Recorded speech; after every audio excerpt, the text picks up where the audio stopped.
Paramahansa Yogananda, Autobiografia de um Yogi, capítulo 16, Ludibriando os Astros. Continuando, por meio de diversos cálculos, meu guru determinou que a última Kali Yuga da idade do ferro do arco ascendente começou cerca de 500 anos depois de Cristo.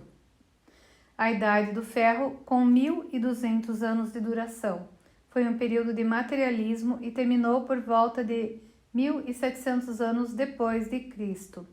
Naquele ano teve início a Dwapara Yuga, um período de 2.400 anos de desenvolvimento das energias elétrica e atômica, a era do telégrafo, rádio, aviões e outros mecanismos de redução das distâncias. O período 3.600 anos da Tetra Yuga principiará no ano 4.100 da nossa era e será marcado pelo conhecimento generalizado das comunicações telepáticas e outros aceleradores do tempo. Olha que engraçado, porque a gente fala, eles todos falam que a gente está na época de Kali Yuga, e aqui ele fala que a gente está no Dwapara Yuga. Os períodos de 3.600 anos da Tetra Yuga principiará aos 4.100 anos da nossa era e será marcado pelo conhecimento generalizado das comunicações telepáticas e outros aceleradores do tempo.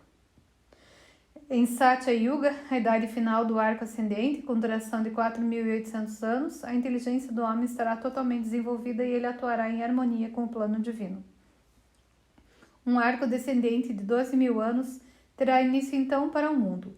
Com uma idade do ouro decrescente de 4.800 anos, o homem afundará gradualmente na ignorância. Esses ciclos representam as eternas rondas de Maya, com os contrastes e as relatividades do universo fenomenológico.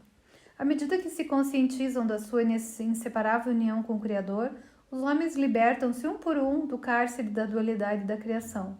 O mestre ampliou minha compreensão não só da astrologia, mas também das escrituras do mundo. Ele assimilou os textos sagrados na sua mente imaculada e, com o bisturi do raciocínio intuitivo, foi capaz de dissecá-lo, separando os erros e alterações das verdades originalmente expressas pelos profetas cometidos pelos eruditas. Fixe o olhar na ponta do seu nariz. Essa interpretação incorreta de uma estrofe do Bhagavad Gita, amplamente aceita por sábios orientais e tradutores ocidentais, era algo que o mestre costumava criticar com bom humor. A senda de um yogi já é bastante peculiar, observava ele. Para que aconselhá-los a fazer algo que ainda o deixará vesgo? O verdadeiro significado do Nasikagram é origem do nariz e não a ponta do nariz. O nariz começa no ponto situado entre as duas sobrancelhas, a sede da visão espiritual. Por causa de um aforismo, Sankhya Svarashda, o Senhor da criação não pode ser inferido ou não se pode provar a existência de Deus. Muitos estudiosos consideram essa filosofia ateísta. O versículo não é nihilista, explicou Sri Yukteswar. Significa apenas que para o homem que não alcançou a iluminação e depende dos sentidos para realizar julgamentos conclusivos, a prova da existência de Deus deve permanecer desconhecida e por isso não existente. Os verdadeiros adeptos do Sankhya, com seu inabalável insight nascido da prática da meditação, sabem que Deus existe e pode ser conhecido.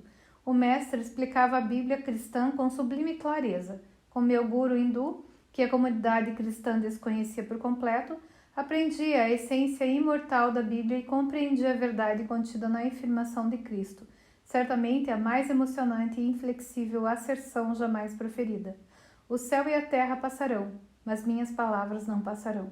Os grandes mestres da Índia moldam suas vidas pelos mesmos ideais divinos que inspiravam Jesus e fazem parte da sua proclamada estirpe. Todo aquele que fizer a vontade do meu Pai que está nos céus, esse é meu irmão, minha irmã e minha mãe. Se permanecerdes na minha palavra, verdadeiramente sereis meus discípulos, observou Cristo, e conhecereis a verdade, e a verdade vos libertará. Libertos, senhores, de si próprios, os yogis semelhantes a Cristo da Índia fazem parte da fraternidade imortal dos que alcançaram o conhecimento libertador do Pai Único.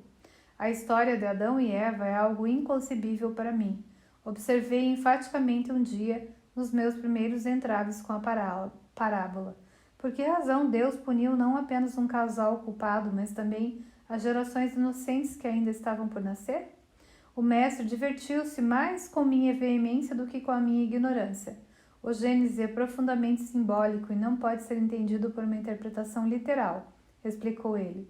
Nele, a árvore da vida é o corpo humano. A coluna vertebral assemelha-se a uma árvore invertida, na qual os cabelos do homem simbolizam as raízes e os nervos aferentes e eferentes os ramos. A árvore do sistema nervoso produz frutos saborosos ou sensações propiciadas pela visão, som, olfato, paladar e tato. O homem podia corretamente usufruir desses frutos.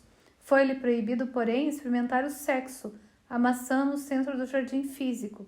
A serpente representa a energia helicoidal alojada na coluna vertebral que estimula os nervos sexuais. Adão é a razão e Eva o sentimento. Em qualquer ser humano, quando a emoção ou a consciência de Eva é sobrepujada pelo impulso sexual, a razão ou Adão também sucumbe. Pelo poder da sua vontade, Deus criou a espécie humana materializando os corpos do homem e da mulher e dotou-os do mesmo poder de ter filhos de maneira imaculada ou divina. Como sua manifestação em alma individualizada tinha se limitado aos animais subjugados pelo instinto e desprovidos de racionalidade, Deus criou os primeiros corpos humanos simbolicamente chamados de Adão e Eva, para que pudessem prosseguir favoravelmente sua evolução ascendente. Ele transferiu para eles a alma ou as almas e a divina essência de dois animais. Em Adão, o homem, predominou a razão. Em Eva, a mulher, prevaleceu o sentimento. Assim sendo, ele expressou a dualidade e a polaridade subjacente aos mundos fenomênicos. Razão e sentimento vivem em completa felicidade e harmonia com a condição de que a mente humana não se deixe enganar pela energia traiçoeira dos instintos animais. O corpo humano não é simplesmente o resultado da evolução da espécie animal, foi criado por um ato especial de Deus. As formas animais eram muito primitivas para expressar a plenitude da essência divina. O ser humano foi o único a receber extraordinária capacidade mental, o lótus de 1000 pétalas localizado no cérebro, assim como os centros ocultos da coluna intensamente despertos. Deus, ou a divina consciência, presente no interior do primeiro casal criado, aconselhou-os a desfrutar de todas as sensibilidades humanas, sem se aterem às sensações do tato. O objetivo de suprimi-las era evitar o desenvolvimento dos órgãos sexuais, o que enredaria a humanidade no método de procriação inferior dos animais. A advertência para que as memórias animais ainda presentes no inconsciente não fossem reavivadas foi desconsiderada. Ao retomarem a forma irracional de procriação, Adão e Eva decaíram do estado de alegria celestial próprio do homem primordial perfeito. O conhecimento do bem e do mal refere-se à compulsão dualística cósmica. Ao caírem sob o domínio de Maia, pelo mau uso da razão e do sentimento, ou consciência de Adão e Eva, o homem renunciou ao direito de entrar no jardim celestial da autossuficiência divina. A responsabilidade individual de cada ser humano é devolver a seus pais, ou à natureza dual, a harmonia unificada, ou Éden. Assim que Sri Yukteswar terminou sua palestra, passei a olhar as páginas do Gênesis com um novo respeito. Querido mestre, disse, pela primeira vez, sinto um vínculo filial com Adão e Eva. E aqui a gente termina o capítulo 16, uma nova interpretação da Bíblia, né? Muito linda, aliás, e muito legal, porque às vezes a gente julga muito as coisas e na verdade não importa se a gente acredita ou não, mas que a gente pare de julgar e entre na unidade.